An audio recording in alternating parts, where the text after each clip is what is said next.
Sot do të shkojnë në librin e psalmeve, edhe do të qëndrojmë pak gjatë sot tek psalmet, sepse psalmet është libri më i madh në Bibël. Edhe është libri me 150 kapituj. Kuptimi i tyre do të thotë këngë lavdërimi. Edhe këngë adhurimi ndaj Perëndisë tonë.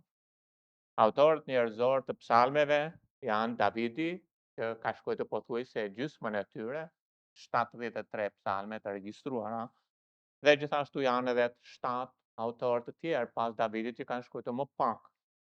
Edhe ndërta janë bitë e Koreut, janë Mojsiu, Asafi, Solomoni, Ethani, por gjithashtu janë edhe 50 psalme që janë anonim. Tani pse Perëndia vendosi emrat njerëzor aty, besoj se ka një arsye, por autori hyjnor i librit të psalmeve është Perëndia ynë. Është ai që ka frymëzuar njerëzit e tij për të shkruar fjalën e tij. Tani kur Perëndia mori ata njerëz dhe u dha një emër, edhe ata emrat shkruan atë, besoj se ka shumë për të mësuar nëse studiojmë emrat e autorëve. Sepse Davidi është një njeri sipas zemrës së Perëndisë. Edhe nëse dëshiron që të kesh një zemër sipas zemrës së Zotit, atë 73 psalmet e Davidit të çojnë atje.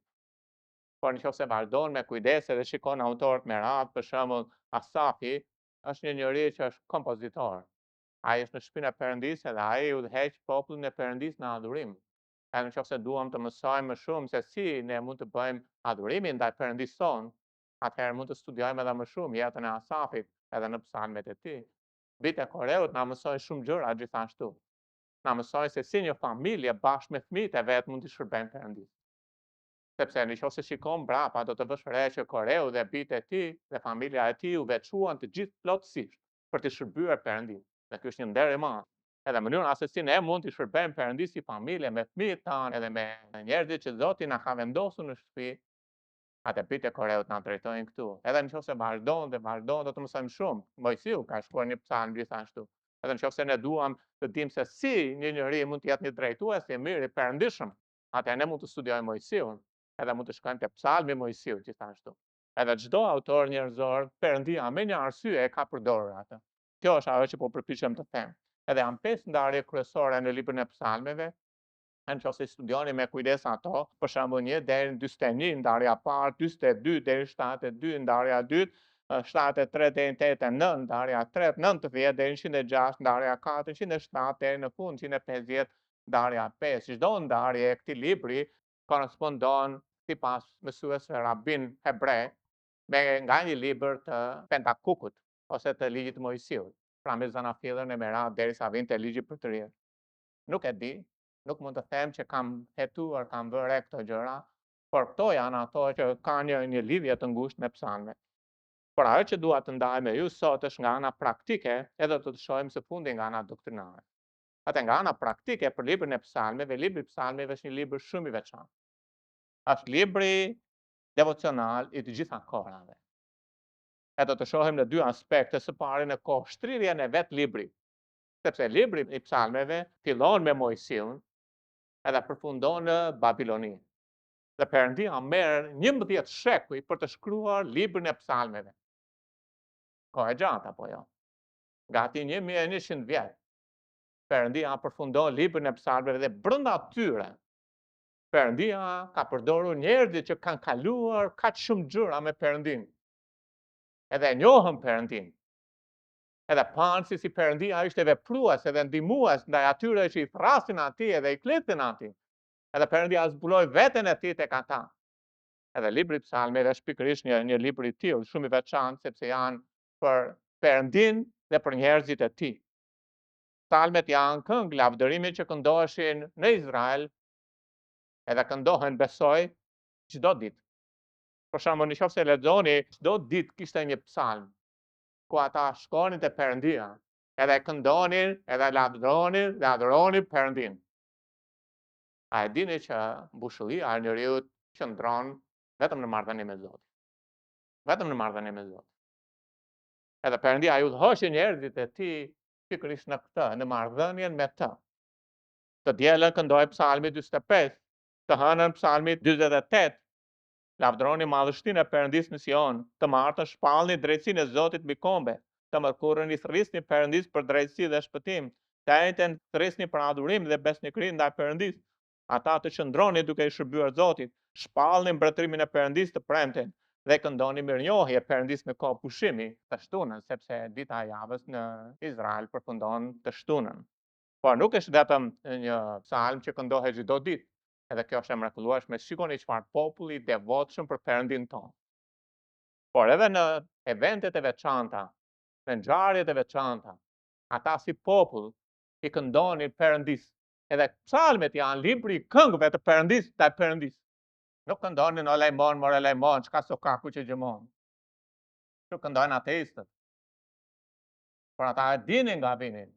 E njihnin Perëndin, e adhuronin atë. Edhe Perëndia shfaqej mes tyre. Bibla thot, ai zbriste në adhurimin e popullit të Perëndisë. Ai shfaqte lavdinë e tij në lëvdimet e popullit të tij. Sepse ata pruleshin dhe i këndonin, dhe i thunin nder dhe lavdi Perëndisë. Psalmet janë një libër i mahnitshëm faktikisht. Në dasma ne e gjejmë atë, në funerale ne e gjejmë psalmet, në ditë festive, në Pashkë apo në shabate të veçanta, pushimesh që kishin. Madje ka dhe më shumë. Psalmet ishin psalme ngushëllimi, ishin psalme lavdërimi, pra psalme të ndryshme. Kishte psalme historike që tregoni historinë e Izraelit. Ku ishte, si bëri Perëndia, si çliroi ata, si shpengoi ata, si mori ata dhe i udhëhoqi ata, e Perëndia bëri gjëra të mëdha për ta. Sepse Perëndia zbulon forcën e tij tek populli i tij. E kjo është e mrekullueshme. Ka psalme mesianike që flasin drejt për shpëtimtarin Jezu Krisht, por në fakt flasin drejt për Mesian, mbretin e Izraelit. Ai është shpëtimtari ynë, por ai është Mesia, mbreti i Izraelit. Psalmi 2 flet specifikisht për këtë, Psalmi 45, Psalmi 110, Psalmi 22, etj. etj. Pra, libri i psalmeve është libri devocionalit gjitha kohërave. Jo vetëm në kohë shtrirje që Perëndia mori 11 shekuj, edhe përdori njerëzit e tij që i shkruan edhe adhuruan atë, dhe ai vendosi këto kohë të lavdishme të njerëzve të Perëndisë, i vendosi nën frymëzimin e frymës së shenjtë që të ishin për gjitha brezat, të ishin edhe për ne. Prandaj është gjithashtu në kohë shtrirjen e dikimit të gjithë librit. Psalmet kanë frymëzuar popullin e Perëndisë, hebrej dhe të krishterë, në shekuj si libri më devocional i të gjitha kohërave, duke shyer zemrën dhe shpirtin e tyre. Ato vazhdojnë të inspirojnë edhe sot e kësaj dite çdo njeri. Ato vazhdojnë të përtërinë edhe sot e kësaj dite cilin do prej nesh. Po citoj disa prej njerëzve që Perëndia i ka përdorur fuqishëm si e në duart e tij. Dhe ai pari, Davidi, kur jam në errësirë, Psalmi 23 më udhëheq si bari im. Jim Elliot tha, Psalmi 84 më kujton se një ditë në oborret e Zotit vlen më shumë se 1000 ditë të tillë. Asnjë libër nuk më ngushëllon si psalmet. Ato janë lutjet e mia të përditshme. Jonathani tha, Psalmi 73 më mëson se lumturia vërtet është të jem pranë Perëndisë. Hudson shkruajti, kur zemra ime thyhet, Psalmi 121 më kujton se ndihma ime vjen nga Zoti. Po nuk kanë qenë vetëm burra, por edhe gra që kanë ecur me Perëndin, edhe kanë gjetur ngushëlli, pres, forcë, gëzim, paqe, mbrojtje në librin e psalmeve. Elisabeta Elliot shkruan, Psalmi 27 më jep guxim kur errësira rrethon jetën time. I kujtohet Psalmi 27? Por nëse ne i mësojmë ato edhe i këndojmë ato janë forca jonë, gëzimi, ngushëllia jonë, sepse fjala e Perëndisë është ekuivalente me Perëndinë e fjalës. Jo në kuptimin që janë të barabartë, por në kuptimin që fjala e Perëndisë u bë mish, dhe fjala e Perëndisë u shkrua Të dy janë fjala e Perëndis. Dhe Perëndia na ka dhënë një libër që mund të na përtëri, të na forcë, të na hap zemër. Edhe Bibla thotë Hebrejt 4 thuhet që fjala e Zotit është e gjallë. Nuk ka gëzim më të madh se sa shpëtimi i shpirtrave. Psalmi 100 më bën të shërbej me gëzim. Një tjetër shkruajti: Zoti kur nuk dështon.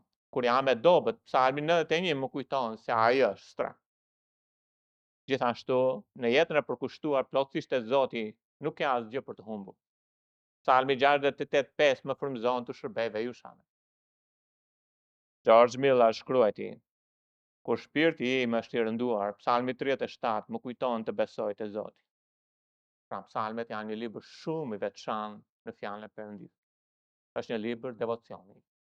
Ose të ndryshe një libër adhurimi për kushtimi. E të gjitha kohën, e të gjithë njerëzit, e të gjitha mpreza kanë shkuar dhe kanë gjetur në librin e psalmeve mbushëlli. Gëzim. Të dyti, psalmet janë plotësi e nevojave në çdo kohë. Sepse ne përballemi në jetën tonë me lloj-lloj gjërash në jetë. Edhe libri i psalmeve është pikërisht ai libër që plotëson nevojat tona. Le të them diçka, Jezusi është plotësuesi i nevojave tona. Ai është mbushullia. Se nëse kemi Jezusin, atë kemi gjithçka.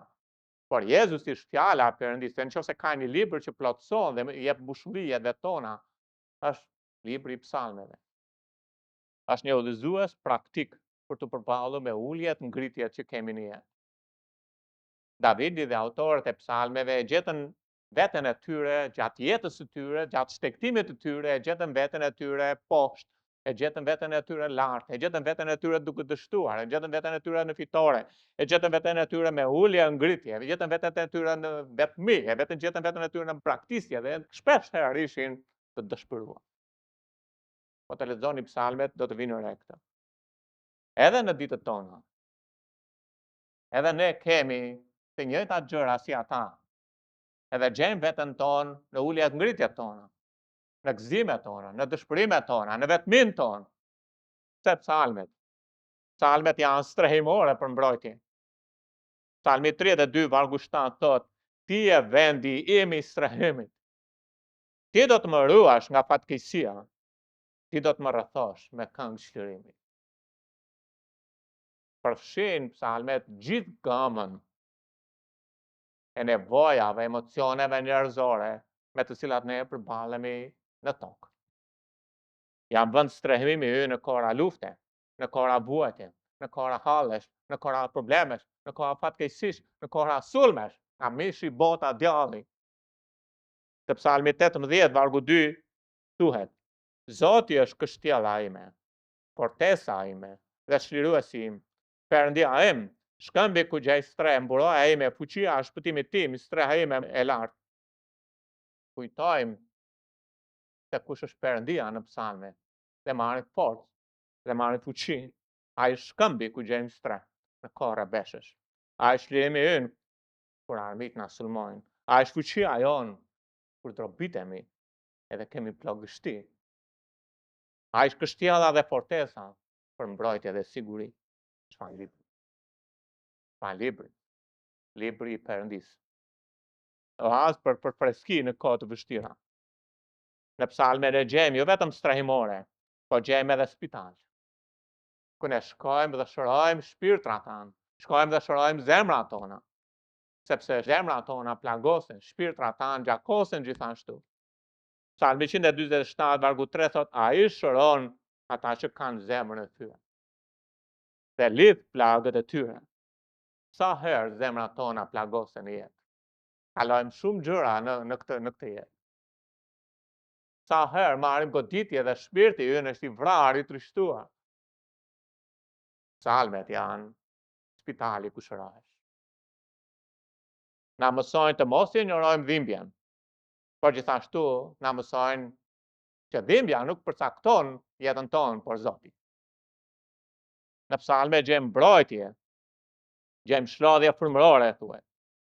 Psalmi 116:7 thuhet: Ktheu o shpirti im në prehjen tënde, sepse Zoti të mbushi me të mira. Ka veç një gjë që njeriu ka nevojë mbi të gjitha, që të jetë i lumtur, i gëzuar, ka të bëjë me zemrën dhe me shpirtin. Por mbushëllia dhe gëzimi dhe bolloku i shpirtrave tanë është Perëndia ynë. Dhe ai ushqeni ato tona, ai përtërini ato tona me anë të fjalës së tij. Ai na pshlodhje. Shikoni pak Psalmi 30, si psalmet na mbushin me gëzim zemrat tona. Ti e ke kthyer vajtimin tim në valle, më ke hequr grethore dhe më ke mbushur me gëzim. Me qëllim që shpirti im të këndoj lavdi pa pushim. O Zot, Perëndia im, unë do të kremtoj për jetë. Ashtu si diku tjetër në psalme thuhet, të qarët vazhdojnë për një natë, po të nesërmen, Perëndia e kthen atë, e thyen atë, edhe ka brit me gëzimin në shpirtrat tanë. Psalmet e përtërin jetën tonë frymërore. Ligji i Zotit është i përsosur, ai e përtërin shpirtin. Wow. Edhe në qoftë se dua me të vërtet përtëritje, ka veç një mënyrë se si mund të ndodhë. Edhe ka një gjë që do sulmoni vazhdimisht, që ju të jeni të robitur e të mos jeni të përtërirë. Djalli do të sulmoj kohën me fjalën, sepse ai nuk ju do që të jeni të përtërirë. Ai nuk do që ju të jeni njerëz që ngrihen edhe vrapojnë pa u lodhur. Ai do që të jeni për tokë. Edhe mënyra si e bën është duke mbyllur Biblën tonë, duke mbyllur Biblën tuaj. Por Bibla thot ligji i Zotit përtërin shpirtin. A e dini kush tjetër përtërin shpirtin? Zoti është bari im. Ai përtërin shpirtin. A shihni çfarë ka bërë Perëndia? Perëndia ka vendosur veten e tij në fjalën e tij. Edhe në qoftë se unë dua të them si Zoti mund të përtërijë shpirtin tim, atë patjetër në një marrëdhënie me të, duke adhuruar atë, lavdëruar atë, por edhe fjala e tij më përtërin. Nuk mund të ndash Jezusin nga fjala, sepse Jezusi është fjala. Psalmet janë mbrojtje për të vejat dhe jetimët. Perëndia në banesën e tij të shenjtë është babai i jetimëve dhe mbrojtësi të vejave. Mëkati solli dhimbje, solli lot. Edhe do përballesh në jetë me këto gjëra. Do të ketë raste që mund të mbetesh vetëm, mund të vdesi babai, edhe Perëndia bëhet mbrojtësit, bëhet babai. Mund të vdesi burri, Perëndia është ai që është aty pranë teje në vetmin tënde, në vejërin tënde. Çfarë libër? E dini si thuhet në psalme, jam pa gjumë thuhet, jam si harabeli vetmuar mbi çati. Por është Zoti që vjen pranë edhe jep ngushëlli dhe ngushëllim. Prandaj të lësh Zotin është gjë e tmerrshme. Praktis vetë buremin e ujit të gjallë. Kjo botë vetëm sa dëshiron të na trishtoj e të na gënjej, duke na dhënë ngushëlli falso, derisa të ndihemi të robitur. Po le të kthehemi tek Zoti. Le të kthehemi te fjala. Psalmet janë çlirim për të burgosurit. Psalmi 68 vargu 5 thot, Perëndia bën që i vetmuarit të banojnë në familje, çliron të burgosurit dhe siguron begatin, por rebelët mbeten në tokë të djegur. A shihni çfarë bën? Edhe djalli na vë leçe, djalli na vë pranga, edhe ai dëshiron të mbajë bitë e Perëndisë të burgosur, i mbajti përpara shpëtimit, por Perëndia na çliroi dhe prapë dëshiron të vë pranga, edhe vë pranga me lloj gjëra të ndryshme në këtë botë. Edhe shpesh herë të krishterët vendosin e prangosin veten. Por Perëndia është ai që i çliron kur ata vende i thrasin Zotit, Zot, kam nevojë për ndihmë, ndihmo. Ai thyen prangat. Ai na nxjerr nga burgu që kërkon të na mbajë të lidhur për të mos i shërbyer Perëndisë. Janë antibiotik për sëmundje. Janë qetësim për shpirtin, për lotët tonë. Janë bazament për rrugtimin e jetës. Sepse thot, ai mban këmbët tona që të mos rrëzohen. Ai mban sytë e mi nga lotët.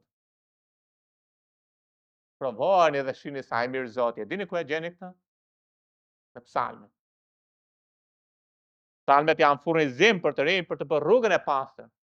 Si mundet njëri të bëjë rrugën e tij të pastër? Duke e ruajtur me fjalën tënde. Psalmet janë manual për një familje të shëndetshme. Nëse Zoti nuk e ndërton shtëpinë, më kot lodhen ndërtuesi. E di që ne si prindër mendojmë se e ndërtojmë familjen tonë, edhe kemi forca dhe gjenerojmë në mënyrën tonë, edhe të mbushur me filozofinë e botës, por e di çfarë nuk ndërtohet ashtu shtëpia. Por Perëndia ndërton shtëpinë. Perëndia ruan familjen, Perëndia mban familjen. Lumënëriu që i beson Zotit dhe kthehet te Perëndia dhe kërkon këshillin e Perëndisë për drejtimin për familjen e tij. Jo këshillin e botës, jo urtësinë njerëzore. Salmet janë azil pleq. Mos shuaj. Mos më hidh poshtë në kohën e pleqërisë, Psalmi 71:9. Mos më braktis kur forca ime po paksohet.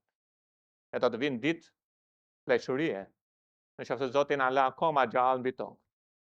Edhe kur gjonjët dridhen, e kur askush nuk na kupton, e ndjehemi si të vetmuar, fëmijët kanë ikur fluturojnë. Salmet janë. Salmet. Lumënëriu që mbahet te Zoti. Jo te paraja. Jo te gjërat, tek Zoti. Salmet janë freski për të rritje frymërore. Na afrojmë me Perëndin. Pra psalmet përfshin gjithçka që kalojmë në këtë jetë. Gjithçka. Në psalme ka psalme të nevojave edhe të dëshpërimit që i thrasin Zotin. Ka psalme për unitetin mes njëri tjetër. Psalmi 133. Ka psalme për sigurinë tonë në Zotin. Ka psalme strehimi, ka psalme besimi, ka psalme për Zotin që është i vetmi Zoti i vërtet. Ka psalme lavdërimi dhe adhurimi për Perëndin. Ka psalm për jetën, ka psalm për vdekjen, ka psalm për çlirim, ka psalm për shtëpinë e Perëndisë, ka psalm për fjalën e Perëndisë, ka psalm për zërin e Perëndisë. Psalmi 29, ka psalm për mëshirën e Perëndisë. Psalmi 136, ka psalm për mirësinë e Perëndisë. Psalmi 27, psalmi 107. Wow. 150 psalme janë oaz për të rritje. Janë siguri kur ne kalojmë në luginën e hijes së vdekjes. Sepse të gjithë do të kalojmë aty, nëse Zoti na lë kohë. E di që ndoshta nuk mendojmë për fundin, e di që e themi larg qoftë ajo, do të përballemi me atë që është e pashmangshme. Dikush ka thënë, dy janë gjëra të sigurta, taksa dhe vdekja. Le mund të themi taksat edhe mund të hiqen, por vdekja nuk hiqet dot. Është e sigurt. Edhe Psalmi 23 është ai psalmi që na shoqëron, ku Perëndia vetë që është bari i na shoqëron në atë luginë të hijes së vdekjes kur sytë tanë do të mbyllen. Edhe ai na çon në shtëpinë e tij dhe ne banojmë me të ditë gjatë. Vëllezër, Zoti prek zemrat tona edhe bëf të mundur që ky fund viti të ndalojmë për Perëndin ton. Edhe të mos jetojmë në kotësi, por të kthehemi edhe të jetojmë jetën tonë aq sa Zoti do na japi 6 muaj, 1 vit, Zoti e di sa do na japi të jetojmë në marrëdhënie me të, edhe të japim atij nder dhe lavdi mbi jetën tona, edhe të kujdesemi në mënyrë që këmbët tona të jenë në harmoni me fjalën e tij. Si thash, psalmi do të thotë këngë lavdërimi. Bibla ka 1189 kapituj. Nëse e pjeston këto, ato të gjesh një kapitull dhe është kapitulli më i shkurtër i Biblës. Për çfarë flet ai kapitull? Është Psalmi 117 ose kapitulli 117. Lëvdoni Zotin. Lëvdoni Zotin. Lëvdoni Zotin. Ju të gjithë kombë. Kremtoni ju gjithë popujt, sepse e madhe është dëmshuria e tij ndaj nesh. Dhe besnikëria e tij vazhdon për jetë. Haleluja. Ke zemrën tënde në adhurim ndaj Perëndisë. Pra zemra e Biblës është, jepi nder dhe lavdi, adhuroje, lartësoje atë që është i denjë, është Zoti. Çfarë ndodh kur shkojmë te Perëndia ynë? Psalmi 40, 3 vargjet e para. Unë kam pritur me ngulm dhe durim Zotin, dhe ai u përkul mbi mua dhe dëgjoi britmën time. Ky është Zoti ynë. Ai vepron kur ne i thrasim atij, kur ne i besojmë dhe jemi plotësisht të varur tek ai, edhe tërë çënjen tonë e kthejmë tek ai. Ai e dëgjon britmën dhe përkulet. Kush? Krijosi i universit përkulet edhe vjen në ndihmën time, në ndihmën, në mbrojtjen time edhe në nevojën time, edhe ai vjen pranë. Provojeni dhe shihni sa i mirë Zoti. Jo mendja këtej dhe zemra këtej. Nëse zemra ndjek botën dhe mendja pranon, e di çfarë? Jemi në njëri me dy koka që kur ndonjëherë nuk do të gjejmë plotësi. por bashkojnë mendjen dhe zemrën me një. Lërni zemrën të udhëheq dhe Perëndisë dhe me thellësi në dritën e shkrimeve, kthehuni nga Zoti. Manzori është një grop e shkatrimi nga balta e moçalit. I vendosi këmbët e mbija me një shkëmb dhe i ka bërë të qëndrueshme hapat e mia. A doni të keni një lutje për vitin që vjen? Nga psalmet më të gjeni. Vini re tani. Çfarë prodhon kjo gjë? Kur ne shkojmë te Perëndia, edhe e kërkojmë ndihmë, e kërkojmë streh, e kërkojmë mbrojtje, e kërkojmë ngushëllim, edhe kërkojmë gjithashtu gëzim, edhe kërkojmë paqe, edhe Perëndia çfarë bën, ndërkohë që ne i thrasim atij. Ai vjen. E dini çfarë prodhon kjo? Kjo prodhon diçka. Kjo prodhon që ne lavdërojmë dhe adhurojmë atë ndërkohë që shohim Perëndin që vepron ndaj nesh, që i thrasim atij. Vjen në vargu 3. Ai vuri në gojën time një kantik të ri. Perëndia do t'ju vërë një këngë të re në zemër. Ai do të vërë një psalm, ai do të vërë një këngë që të mund të lavdosh edhe adhurosh Perëndin. Për të lavduar Perëndin ton, shumë njerëz kanë për të parë këtë, do të dridhen dhe do t'i besojnë Zotit. Të gjitha këto situata që ne kalojmë në marrëdhënie me Zotin kulmojnë në adhurim dhe lavdërim ndaj Perëndisë. Pse? Sepse Zoti është i mirë dhe mirësia e Tij është e përjetshme.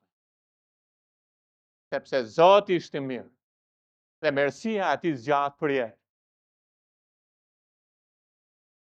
Tani në qoftë se merr vargjet e Biblës, i mbledh dhe i pjeston, do të shkosh te Psalmi 103, 2 vargjet e para.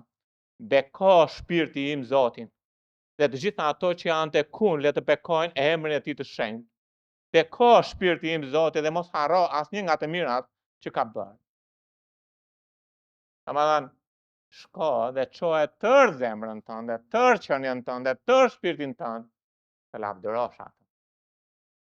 A e dini që mbushëllia e njeriut, ose shkalla më e lartë ku njeriu është plotësisht i lumtur, plotësisht në bollëk edhe nuk ka nevojë për asgjë, është ajo kohë kur ju shkoni në një vend adhurimi që është kaq lart, edhe çfarë? Në atë vend adhurimi ju lartësoni Perëndin dhe nuk doni të zbrisni kurrë nga atij, është një gëzim i përjetshëm që fryma e shenjtë ju jep.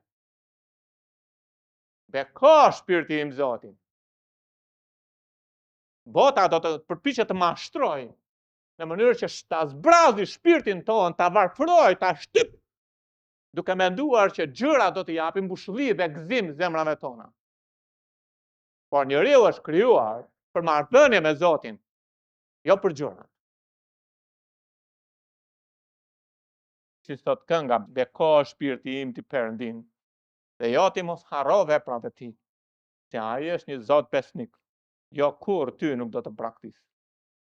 Psalmet kanë peshë të madhe në të gjitha kohrat, po kanë veçanërisht peshë për çdo njeri të rilindur në kohën e kishës. Vini re Filipianët 4 vargu 8. Së fundi vëllezër, të gjitha gjërat që janë të vërteta, të gjitha gjërat që janë të ndershme, të gjitha gjërat që janë të drejta, të gjitha gjërat që janë të pastra, të gjitha gjërat që janë të dashura, të gjitha gjërat që janë me famë të mirë, nëse ka ndonjë virtyt, dhe nëse ka ndonjë lëvdim, këto mendoni. Vera se si hapet mënyra se si ne duhet të mendojmë dhe si mbyllet. Dhe hapet me gjërat e vërteta. Ne mësojmë Biblën duke krahasuar shkrimet me shkrimet, sepse Bibla nuk është objekt i interpretimeve të veçanta, po interpreton vetveten. Gjoni 17 thotë shenjtrojnë të vërtetën tënde, fjala jote është e vërteta. Atë mënyra si Zoti e hap tërë atë listë, e hap me fjalën e Tij, atë mendoni fjalën e Tij, dhe mbyll gjithashtu mendoni lëvdime. Tani fjala lëvdime, duke krahasuar shkrimet me shkrimet, gjenden 150 herë në një libër. Dhe ai libër është libri i lavdërimeve.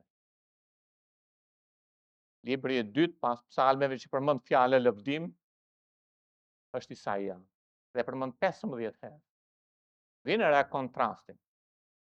Domethënë, dhe shikoni diçka. Ka një libër që Perëndia po ju udhëzon që të kaloni andej. Është libri i lëvdimeve. E dini si mbyllet psalmi? Me psalmin 150, në çdo varg keni lëvdime, lëvdime madje 2 herë. Lëvdoni Zotin në shenjtërorën e tij. Lëvdojeni në kupën qellore të pushtetit të tij. Lëvdojeni për mrekullitë e tij. Lëvdojeni për madhështinë e tij. Lëvdojeni me tingullin e borive. Lëvdojeni me tingullin e harpës dhe me qeste. Lëvdojeni me darë dhe me valle. Lëvdojeni me vegla, me tela dhe me frymë. Lëvdojeni me cembale tingëlluesi. Lëvdojeni me cembale kumbuese. Çdo gjë që merr frymë, a merr në frymë, lëvdojeni Zotin. O mendoni. Perëndia dëshiron që në mendjen tonë të kalojë fjala e tij dhe specifikisht na ka lënë një libër që të kalojë në mendjen tonë. Dhe që të kalojë në mendjen tonë duhet ta mësojmë atë. Prandaj Kolosianët 3:16 në kontekstin e kishës, Pali në frymëzimin e frymës shenjtë thotë, fjala e Krishtit banoft me begatin e vet në ju. Në çdo dituri, minore, mësoni dhe këshilloni njëri tjetrin me psalme. Mësoni me psalme, këshilloni me psalme. Edhe është diçka tjetër e bukur, sepse gjendet përsëri tek Efesianët. Edhe ai na tregon që kur ne mbushemi me frymën e shenjtë, ne flasim njëri tjetrin me psalme, himne, këngë frymërore. Vinë re thot, mësoni dhe këshilloni njëri tjetrin. Pra ka një sugjerim nga Perëndia që mendja jonë, të mësuarit tonë, të këshilluarit tonë, të kaloj nga libri i psalmeve. Sepse psalmet janë vetë zemra e Perëndisë. Dhe në mes të psalmeve është zemra e zemrës së Perëndisë. Është psalmi 119. Dhe është një psalm i tërë për fjalën e Zotit. Së treti, psalmet zbulojnë zemrën e Perëndisë për njerëzit e tij. Kjo është e mrekullueshme. Dhe zemra e Perëndisë gjithmonë është zbuluar që ai do një marrëdhënie me njerëzit e tij, me popullin e tij. Po veçanërisht në psalme është e dukshme. Veçanërisht në psalme është e zbuluar. Shikoni psalmi 8:1 thot në vargun 13. Ah, sikur populli im të më dëgjonte. Domethënë, thirrja e Perëndisë është, ah, sikur populli im të më dëgjonte, çdo të thotë të më dëgjonte. E dini si ju flet Perëndia juve? Perëndia ju flet kur lexoni Biblën. Dhe kur ne mbyllim Biblën, ne nuk dëgjojmë Zotin. Edhe zemra e Zotit është, e di çfarë, dua të flas. Unë jam i zëshëm. Kam një fjalë për ju. Unë dua të flas me ju. Unë dua të rrim me ju. Sikur populli im të më dëgjonte, domethënë zemra e Perëndisë është të komunikojë me ne. Sikur Izraeli thotë të ecste, do të thotë të kesh bashkësi me të. Sepse nuk mund të ecin dy veta bashkë pa u marrë vesh. Sikur populli im të mund të eci, jo me botën, jo me mëkatin, jo me gjërat e pista, po të ecte në dritë, të ecte me Zotin. Zoti e do bashkësinë me ne, e do gjithashtu marrëdhënie me ne. Është një zemra e Zotit e zbuluar dhe pastaj vargjet në poshtë janë, ai do të bënte gjëra të mahnitshme. Qofse lexoni më poshtë. Po kapni që Perëndia dëshiron që ne të kuptojmë që zemra e tij është për marrëdhënie me të. Ai na shpëtoi për marrëdhënie, nuk na shpëtoi për fe. Është e rëndësishme të fitojmë shpirtar, është e rëndësishme të shërbejmë, është e rëndësishme të vim këtu, është e rëndësishme të mbajmë shërbese, por në qoftë se marrëdhënia me Zotin nuk funksionon, kemi humbur atë që është zemra e shërbimit. Sepse buron nga marrëdhënia me Zotin. Sepse pak nga pak edhe fen do ta lëm pastaj. Por du të kthehemi te Zoti dhe marrëdhënia me të. Por ai dëshiron marrëdhënie me ne. Ai do komunikim. Gati gjysmën e psalmeve ka shkruar Davidi. E dini kush është Davidi? Njeri sipas zemrës së Zotit. Dhe na drejtojnë psalmet tek zemra e Zotit. Sepse ai do marrëdhënie me të. Prandaj Davidi një njeri sipas zemrës së Zotit, sepse ai kishte një marrëdhënie me Perëndin të veçantë. Ai tregonte hallet, problemet, vështirësitë, brengat edhe mëkatin që e sulmonte, gjitha gjërat, edhe ai ngrilte syt mbi tërë këto gjëra të Perëndia. Edhe adhuronte dhe latronte Perëndin. Psalmi 27, shikoni çfarë thot Davidi. Zemra ime më thot nga ana jote. Ai ka qenë ngjitur me Zotin, edhe ka patur mundësi të dëgjojë të rrahurat e zemrës së Perëndis, edhe mund të dëgjojë çfarë thot Zoti, edhe dëgjon një zë nga ana e Perëndis. Edhe zëri që dëgjon Davidi nga ana e Zotit të shkërkoj fytyrën time, jo duart e mia. Si la Odisea ne kërkojmë duart. Nëm dhe një punë tjetër, nëm dhe një shtëpi tjetër, nëm edhe pasuri tjetër, nëm edhe këtë, nëm edhe atë, nëm edhe atë, dhe të pangopur ne vdesin në pangopsi. Por Zoti thot, ngrini syt nga duart, dhe më shikoni mua, dhe kërkoni fytyrën time, edhe në një marrëdhënie me mua. Ashtu siç kam thënë një herë, ne sillemi si dy fëmijë që janë vërtet papjekur, edhe ata turren te tavolina, edhe diskutojnë me njëri tjetrin kush do të marrë copën më të madhe të ëmbëlsirës. Dhe harrojnë që më e madhe se ëmbëlsira është prindi, nëna e tyre, është babai i tyre. Dhe kjo është trishtuese, motra dhe vëllezër. Por ne që ai është aty, edhe ne shikojmë vetëm nga duart Zotin. Edhe jemi kaq toksor, edhe kaq poshtë, edhe kaq të zënsa që prapojmë nga mëngjesit e në darkët, edhe nëse ulim gjujt i kërkojmë Zotin duart, nëm, ose jemi të pandjeshëm nuk e kërkojmë fare atij. Si la Odisea që nuk ka nevojë për Zotin. Por shikoni pak zemrën e njeriu si pas zemrës së Zotit. Ai thot zemra ime. Çfarë thot zemra juaj sot? Çfarë ka thënë zemra juaj gjatë javës? Kërkoni fytyrën e Zotit, apo kërkoni dorën e Zotit, apo as komunikoni fare me Zotin? A kuptoni, domethënë libri i Psalmeve është një libër që zbulon zemrën e Perëndis, dhe zemra e Perëndis është për ne. Edhe Perëndia pret, si punë asaj trokitjes të dera, pret, e pritja ati shkon kot, sepse ne kemi humbur gjithë vitin, duke u marrë me gjërat, ne vetë merremi me Zotin. Ne vetë kërkojmë fytyrën e tij, kemi kërkuar duart e tij. Është e trisht. Por një ditë do të zbulohet sa i madh është Zoti ynë. Sytë tanë do të shohin atë. Po nuk ka pse të jetojmë si njerëz që nuk e njohin Perëndin. Davidi është pikture se cilit prej nesh gjithashtu. Ai ishte njëri që pati mëshira të sigurta. Ai ishte njëri që pati premtime të sigurta, edhe pse ishte në vjatën e vjetër. Ai jetoi me trup në vjatën e vjetër dhe me zemrën në vjatën e re. Dhe Zoti nuk i flet vetëm Davidit. Psalmi 63:8, shpirti im mbahet ngushtë tek ti, dora jote djathtë më mban. Një njëri që me të vërtet ka kuptuar kush është ai. Ai është mbushullia, ai është paqja, ai është streha, ai është siguruesi, ai është plotësuesi nevojave, ai është jeta ime, ai është bollëku. Dora jote djathtë më mban. Edhe zemrat tona shpeshherë janë të trazuara, sepse ferrat dhe gjëmat e kësaj bote kanë mposhtur atë zemrën tonë, edhe Bibla thotë të ferrat dhe gjëmat janë lakmit e kësaj bote dhe gjërat e kësaj bote, edhe çfarë bëjnë, edhe e mbysin zemrën tonë, e bëjnë të pafrytshme. Edhe çfarë do predikime që të mund të ketë, çfarë do fjalë që mund t'i jap Zoti, ne jemi të pandjeshëm. Po le të flakim ferrat dhe gjërat e kësaj bote, le të jenë larg. Edhe nëse ka një gjë që nëse unë do të gjykoja për një gjë që nëse kam 3 ditë përpara, unë do të bija, do të agjëroja, do të lutesha, do të thirrja Zotit, mos e bëni ju, po thosha ti do të kërkoja fytyrën e tij. E të kërkoja ndrimin e viteve që me qëllim që çfarë, që Perëndia të jepte një vit të madh ku ai të lartësojë në jetën time.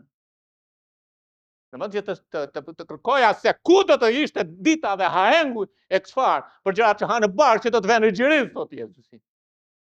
Dhe në qoftë se ju e shihoni jetën, ju lutem, nuk kam asgjë me ju. Po përpiqem të them, ka pesh dhe vlerë një gjë. Ato gjërat që na çojnë në marrëdhënie me Zotin. Tjera ka. Dhe ushqeni shpirtin tuaj, jo trupin tuaj. Sepse shpirti juaj jeni ai që ju jeni, motra dhe vëllezër. Trupi është ai që të hanë krymbat. Ka asnjë si marrëdhënie me Zotin, prandaj psalmet janë për popullin e Perëndis dhe për Perëndin. Psalmi 8:4 vargu parë, Davidi përsëri thot, o sa të dashura janë banesat e tua, Zoti i ushtrimeve. Shpirti im dëshiron me zjarr, dhe shkrihet për oborret e Zotit. Zemra ime dhe mishi im i dërgojnë prit me agëzimi Perëndis i gjatë. Davidi është duke i kthirur dhe duke lavdëruar edhe ai gjen veten e tij kudo, kur ishte në shkretëtir, kur ishte duke ruajtur delet e babait, kur ishte kudo në luftë, ai gjen veten e tij duke komunikuar me Perëndin. Është një jetë me një marrëdhënie të ngushtë me Zotin. Prit mangëzimi qoni para ti. I denjësh ai për lavdërim. Këndo me gjithë shpirtin dhe duar trukin. Zoti ynë meriton këtë lavdërim. Psalmi 42:2 thot, ashtu si suta ka një dëshirë të madhe për këtë e ujit, kështu shpirti im ka një dëshirë të zjarrt për ty. Në këtë rast psalmisti janë nga bitë e Korel, po Davidi është duke hapur sytë edhe ai kërkon Zotin, duke mbyllur sytë, ai rri me Perëndin, duke ecur, ai është me Perëndin. Dhe jeta atij është jetë me bollak. Psalmet nuk janë vetëm libri më i devotshëm i gjitha kohërave, por janë libri që zbulojnë zemrën e Perëndis. Po nuk janë vetëm libri që zbulojnë zemrën e Perëndis, por janë libri që hyn në thellësi doktrinare. Edhe nëse hyn në psalme të futesh në thellësi me fjalën e Perëndis, sepse na drejtojnë pikërisht aty. Te 2 Timoteu 3:16 Bibla thotë që shkrimi është i dobishëm për shumë gjëra. Edhe na jep renditjen, po një nga gjërat që na jep është doktrina dhe është e para. Sepse thotë i gjithë shkrimi është i frymëzuar nga Perëndia dhe i dobishëm për doktrinë, para se të jetë për qortim, para se të jetë për korrigjim, para se të jetë për udhëzim, para se të jetë për drejtësi bëri. Është për doktrinë. Dhe psalmet kanë të vërteta të thella doktrinare, japin detaje për ardhjen e dytë të Jezu Krishtit dhe vendosjen e tij si mbret në Jeruzalem, në front, fizikisht për 1000 vjet. Psalmet citohen më shumë se çdo libër tjetër në Vjetën e Re. Prandaj është libri doktrinar madje më i fuqishëm si libër se të gjithë librat e tjerë. Sepse kur citohet në Vjetën e Re, po citohet doktrina, sepse në psalme kemi historinë, kemi zbatimin praktik, por kemi doktrinën pasaj që citohet në Vjetën e Re. Pra qëndrojnë lartë në aspektin doktrinar. Nga ana doktrinare psalmet na japin 3 gjëra, kryesisht. Lutjet e Izraelit gjatë kohës së mundimeve. Sepse një ditë kisha do të rrëmbehet, edhe kjo tokë do të kalojë për një periudhë rreth 7 vjet mundimesh që quhet java e kohrave të anktheve dhe të vuajtjeve të Jakobit, ku do të derdhet zemrimi i Perëndis mbi tokë. 7 vjet kalendarik afërsisht. Pastaj na japin ardhjen e dytë të Krishtit fizikisht mbi tokë. Jo frymërore, jo imagjinare, realisht, këmbët e tij do të vinë mbi këtë planet. Edhe do të vënë në Jeruzalem edhe do të sundoj gjithë tokën, gjithë botën. Dhe na japin mbretërimin e Mesias në Jeruzalem për 1000 vit. Është një fjalë e veçantë në Bibël quhet sela, në kuptimin e muzikës ka të bëjë me pauzë, notë muzikore.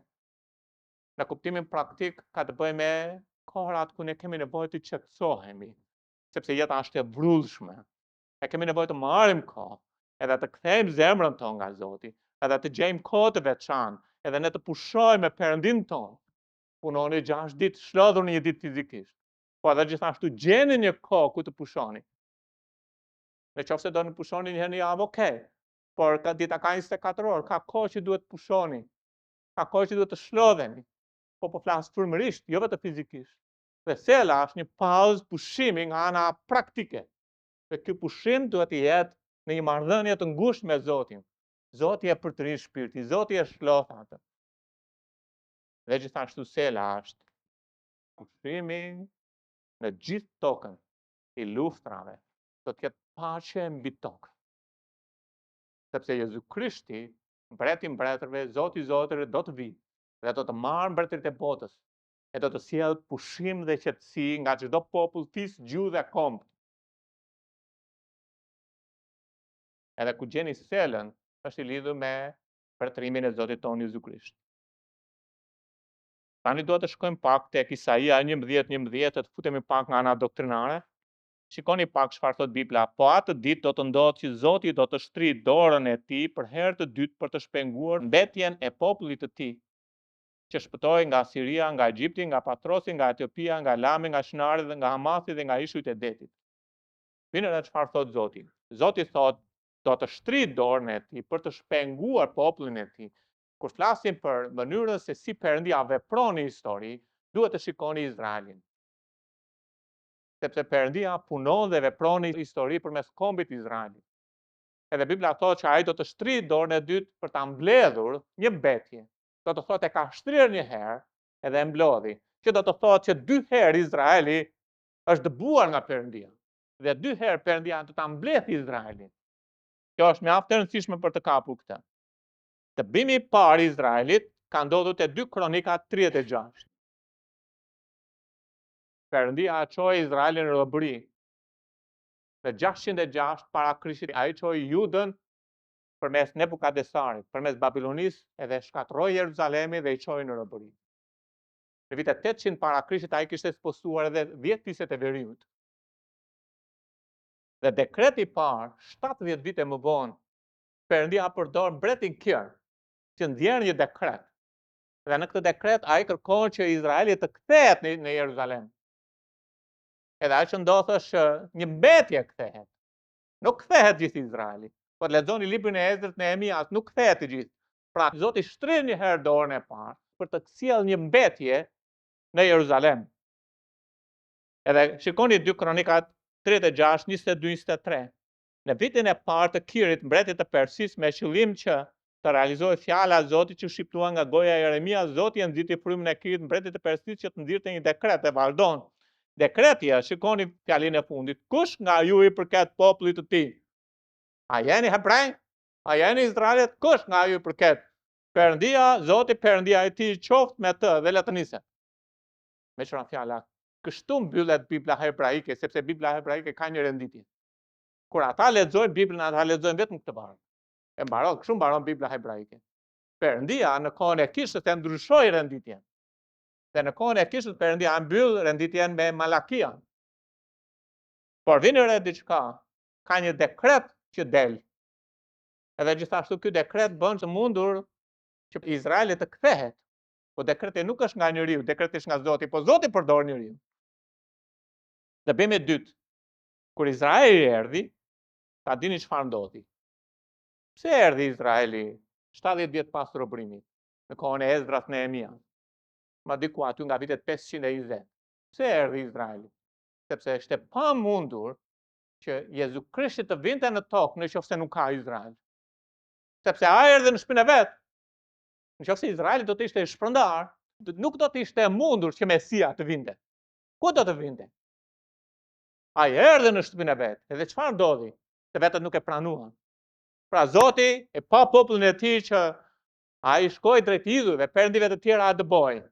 Pastaj e shtriu dorën e mori. Dhe dërgoi Jezusin. Dhe kur dërgoi Jezusin, çfarë ndodhi? Ata refuzuan atë. Pastaj Zoti çfarë bëni? Dëbon përsëri për herë të dytë. E në vitet 70 pas Krishtit, Roma shkatron Jeruzalemin dhe i dëbon hebrejnë. Dhe për 19 shekuj hebrejnë kanë mbetur pa dhe, pa identitet. Nuk ishin fikom. Tani Isaia 11:11 thot, po atë ditë do të ndodhë që Zoti do të shtrijë dorën e tij për herë të dytë, për të shpenguar mbetjen e popullit të tij, që të shpëtojë e vazhdon. Që do të thotë që kur Jezu Krishti të vijë në ardhjen e dytë, duhet që Izraeli të jetë në tokën e premtuar përsëri. Ashtu siç ishte në ardhjen e parë. Nëse nuk është Izraeli, nuk ka kthim të Jezu Krishtit. Historia nuk është gjë tjetër vetë se Perëndia duke punuar sipas planit të tij, dhe djalli duke kundërshtuar planin e Perëndisë. Dhe Perëndia duke lëvizur në histori, drejt ditës ku ai do të vendos birin e tij si mbret në Jeruzalem për të mbretëruar. Kjo është dita më e rëndësishme për Perëndinat. Nuk është dita ku Jezu Krishti u kryqëzua për ne. Është dita ku Jezu Krishti do të vijë e të mbretërojë si mbret i mbretërve, Zoti i zotëve mbi tokë. Është tema e Biblës. Tani shikoni pak çfarë po ndodh. Për 19 shekuj Izraeli ka qenë pa dhe pa kom. Jemi në vitet 1880, 1915. Në zonën e Izraelit, Jeruzalemi është i pushtuar nga turqit, nga muslimanët. Kjo është panorama. Hebrejt janë shpërndarë gjithandej.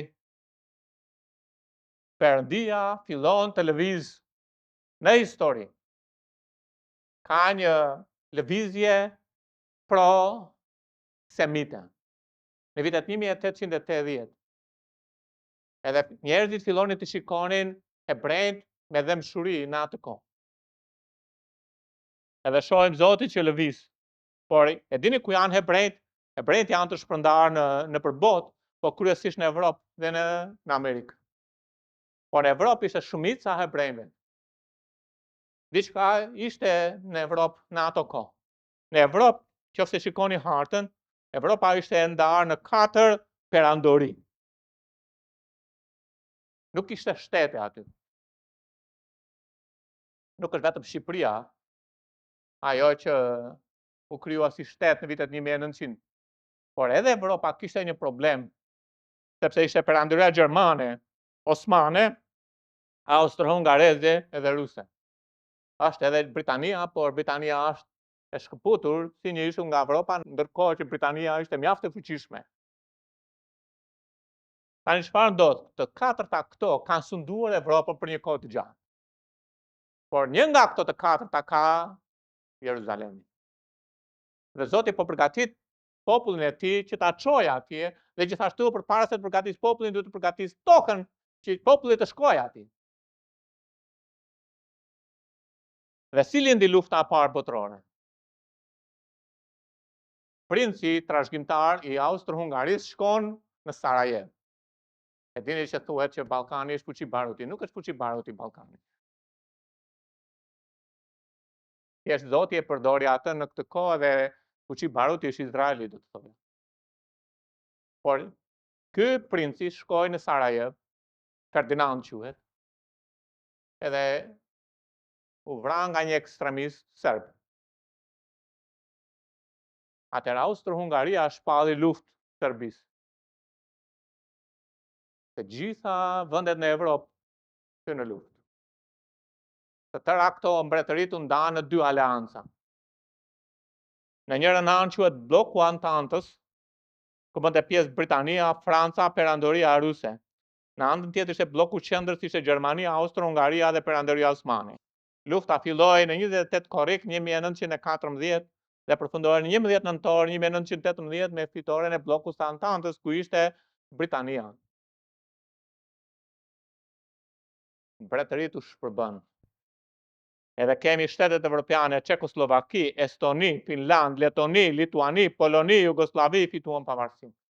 Nga këto perandori, Harta e Evropës në 1918 u shpërbë.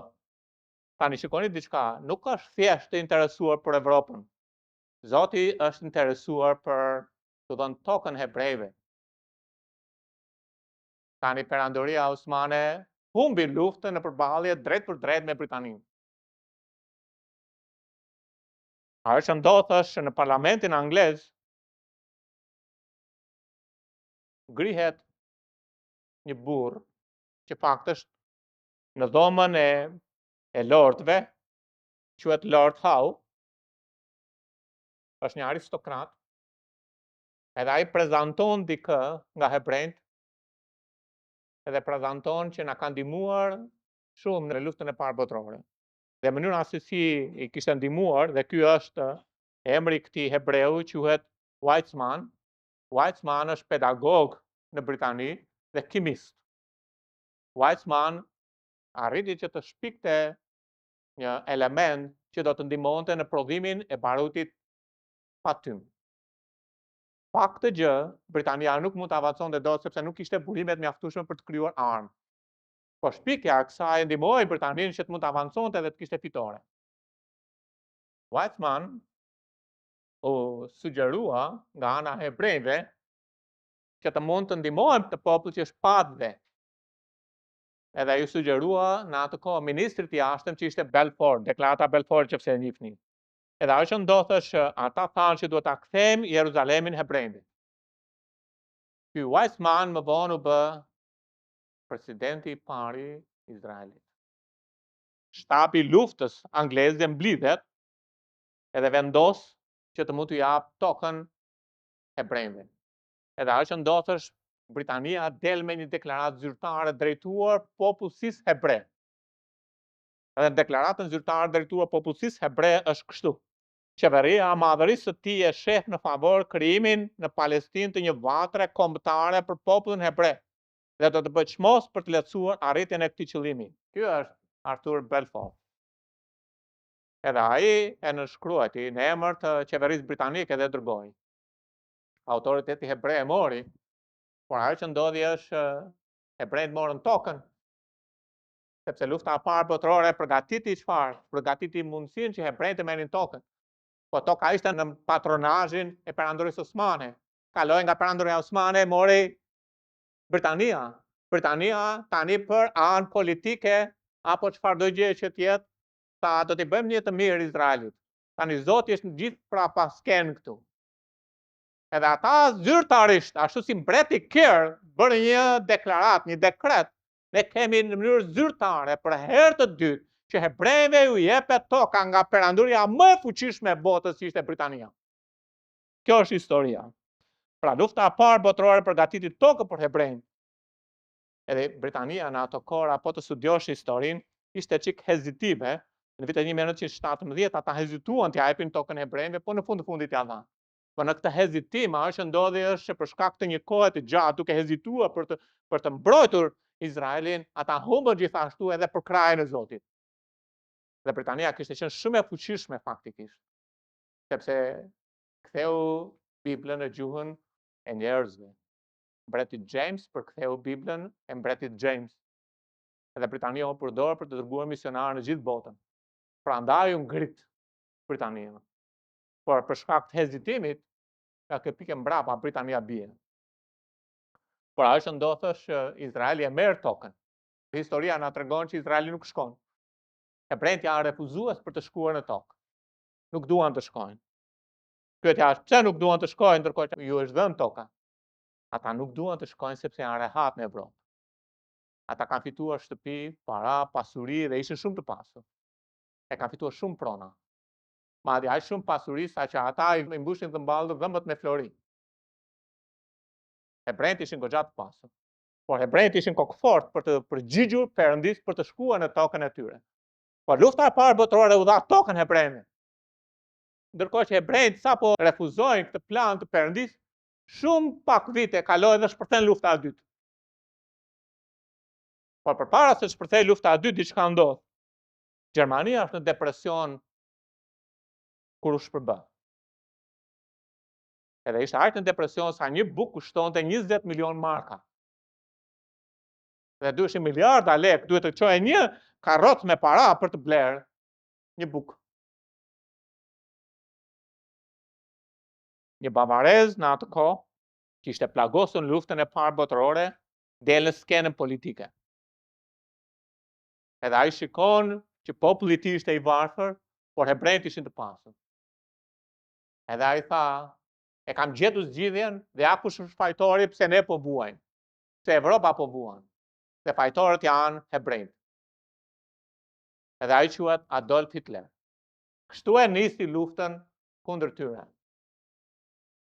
Edhe çfarë ndodhi? Lufta e dytë botërore vrau 6 milion hebrej.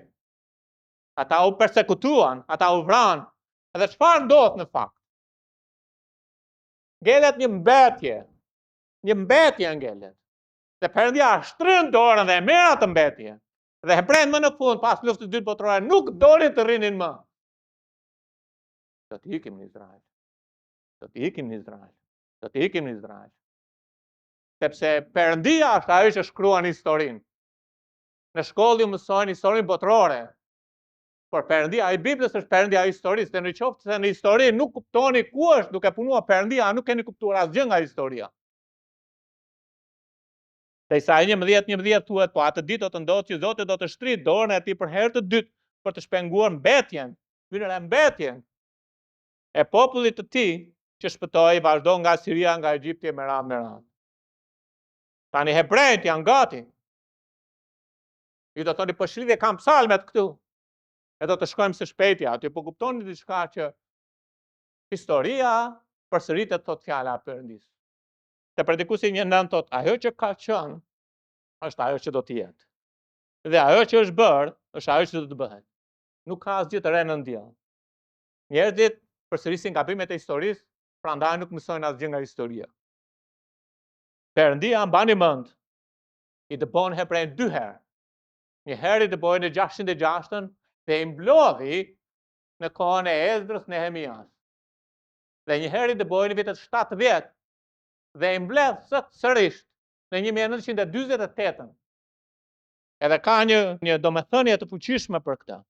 Ashtu si hera e parë u dëbua, hera e parë u pasua me një dekret, dhe pasaj u pasua me një kthim, dhe hera e dytë pati një dëbim, dhe kthimi u pasua me një dekret, deklarata Balforit, dhe kthimi gjithashtu ishte një mbetje po ashtu për Izraelin.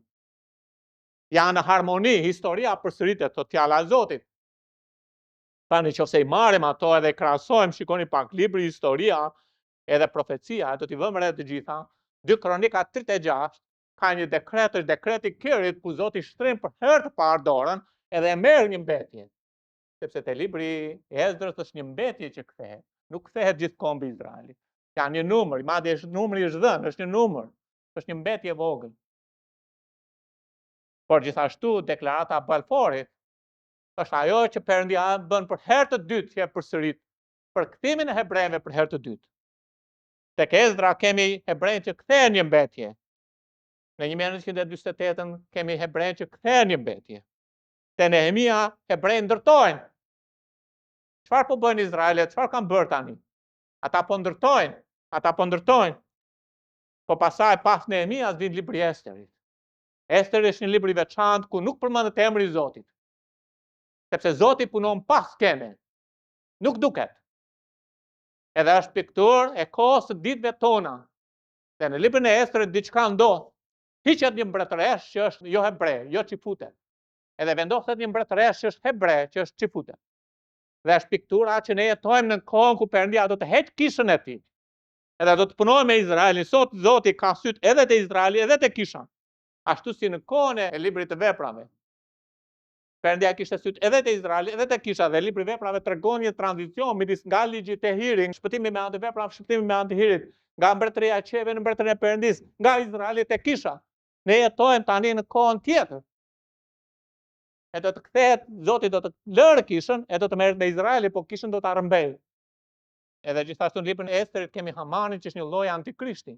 Antikrishti duke ardhur. Pas Esterit kemi librin e Jobit. Jobi ka 42 kapituj. Jobi është njeriu i vuajtjeve. Edhe pasi kisha të merret vuajtje dhe mundimet të vinë në tokë. Edhe mundimet janë specifikisht 42 muaj. Ose 1260 ditë sipas librit të zbulesës. Dhe pasi mbaron Jobi është psalme që është njeriu i bekuar, njeriu i lumtur. Mbretëria e Zotit Jezu Krisht mbi tokë. Kjo është historia. Libri i psalmeve na tregon që koha ku ne po jetojmë po shkurtohet. E di që keni dëgjuar këtë në këtë kishë, keni dëgjuar vjetra herë. Po shpresoj që nuk ju zë gjumi. Shpresoj që zgjoheni edhe jetoni me qëllim jetën tuaja në mënyrën e duhur. Lufta e tretë botërore është në prag. Edhe do të përgatis edhe tokën, edhe hebrejt për Jezusin, mbretin e mbretërve. Kjo është ajo që po punon Perëndia. Tani le ta mbyllim me një fjalë. Bëjni psalmet pjesë të jetës suaj. Të përditshme, mësojeni përmendësh, këndojeni ato, studiojeni ato. Na ndihmojnë për gjërat e duhura, pavarësisht rrethanave, pavarësisht ndjenjave, pavarësisht situatave. Meditoni mbi fjalën e Zotit, veç leximit të përditshëm. A mund të veçoni në darkë? Lexoni çdo ditë në mëngjes leximin e përditshëm që Zoti t'ju kthjelloj, edhe t'ju mësoj çfarë doni gjatë ditës. Kthehuni në darkë. 5 psalme janë, edhe kaloni gjithë muajin, ashtu siç një libër të fjalëve të urta kalon gjithë muajin. Jo që të zvendësoj leximin e përditshëm, por ja vlen të fokusoheni në mënyrën e duhur në fjalën e Perëndis. Është një përkushtim. Dhe së fundi është. Ju tregoj pak histori. Përpara se Perëndia të vendoste njeriu, tek Zanafilla 28 ai krijoi engjëjt edhe i vuri në kopshtin e Edenit. Edhe këta engjëj drejtohesh nga një kryengjëll, ose më saktë një kerubin, në adhurim ndaj Perëndis. Aq i veçantë ishte ky kerubin, sa ai në vetvete, ai ishte orkestër. Ai kishte harpa, edhe kishte muzikë, edhe kur ai drejtonte në adhurim, edhe kishte gur të çmuar. Ezekieli 28, nëse doni të lexoni atë me kujdes. Edhe thot ishte edhe në kopshtin e Perëndis mbuluar me lloj gur të çmuara, një kerubin etj etj. Edhe ai ecte mes gurë zjarrit derisa nuk u zbulua tek ai çoroditja. Edhe ky është Lucifer. Edhe ai ishte një bartës drite, sepse ky është kuptimi i emrit të tij. Edhe ai drejtonte vite Perëndis në adhurim përpara Perëndis. Por zemra e tij u bë krenare, edhe ai u bë arrogante dhe rebeloi kundër Perëndis dhe Perëndia hodhi poshta. Edhe Perëndia bëri diçka. Edhe Perëndia bëri një njeri. Edhe ky njeriu do të ishte një gur i gjallë. Dhe ky njeri do të kishte një harp, nga të cilit do të dilte zëri. E do të mund të këndonte dhe lavdëronte Perëndin. Edhe Perëndia ju ka bërë juve një harp e gjallë për të lavdëruar dhe lartësuar Zotin, për të thurur atij psalme, për të thurur atij këngë lavdërimi, për të thurur atij lavdi dhe nder me buzët tuaja, për të kënduar me hir Zotit tuaj. Dhe djalli do të vijë që të mos arrini ta bëni. Sepse ai nuk do që Perëndia juaj të marrë lavdi. Por ne duhet të lavdësojmë Zotin. Ne jemi harpa e Perëndis. E duhet të këndojmë psalmet e tij. E duhet të lavdërojmë Zotin tonë.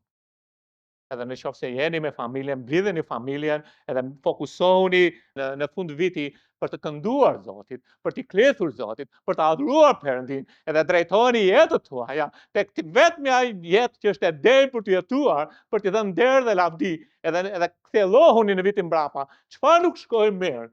Çfarë nuk ishte mirë me jetën time që të ishte një harp, një për lavdi dhe nderin e tij?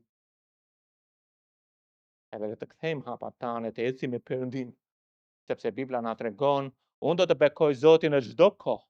Lëvdimi i tij do të jetë gjithnjë në gojën time. Jemi instrumenti frymëror që lartëson Zotin. Prandaj tek Efesianët thuhet që kur fryma e shenjtë na mbush, diçka ndodh me ne, ajo që ndodh, ne bëhemi harpa e Zotit, bëhemi kënga e Zotit dhe Perëndia nëpërmjet nesh, fryma e shenjtë na merr dhe fryn. Edhe ne i thurim atij nder dhe lavdi, edhe po flasim për të kënduar atij, po flasim për të lavdëruar atë, po flasim për të jetuar për atë. Kështu janë nëse i lidh Biblën.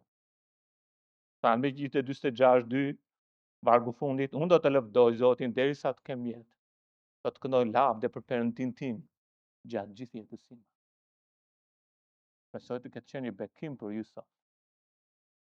Por Perëndia e flet zemrave tona për të kthjelluar ecjen tonë, sepse ai e do marrëdhënien tonë me ne, e për të zhvilluar marrëdhënien tonë me ta, e tulim kokat tona të Perëndis. A mund të merrni një vendim për të lexuar fjalën e tij? Jo për të pritur vitin e ri që të merrni vendime. Sot, të ktheheni te Zoti, a mund të merrni një vendim të keni një kohë të qetë, sela, për të lartësuar Zotin, ku i këndoni Zotit, edhe e thurni lavde Perëndis. Edhe gjithashtu shkoni në fjalën e tij edhe për të rini shpirtin tuaj. Edhe afroheni me Zotin, edhe dëgjoni zemrën e tij që ju thot nga ana e tij kërkoni fytyrën time. A mund të shihni përpara të kërkoni fytyrën e Zotit? Nuk ka asgjë më të mrekullueshëm se sa Zoti ynë.